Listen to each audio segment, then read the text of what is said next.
senior punya kapasitas membentuk satu panitia, yaitu panitia cikal bakal adanya universitas atau sekolah tinggi atau perguruan tinggi yang notabene akan diisi oleh semua persyaratan dari Mendikti.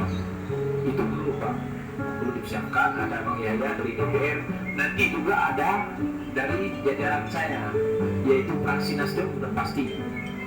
Kita sangat apresiasi Aceh Timur setelah pemekaran banyak aset yang terkait pendidikan itu sudah berlimpahan ke Kota Langsa.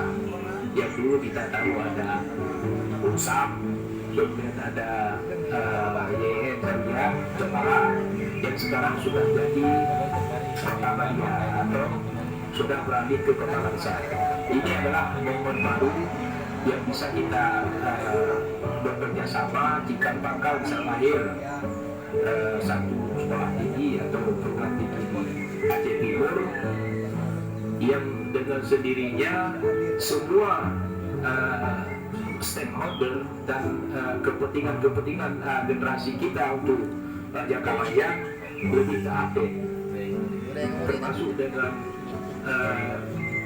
ekonomi lemah bagi mahasiswa kurang mampu dan masyarakat kurang mampu. Dengan adanya universitas atau perguruan tinggi di Aceh Timur lebih mudah tercover dan mereka akan sekolah, anak-anak kita akan sekolah karena dengan biaya rendah.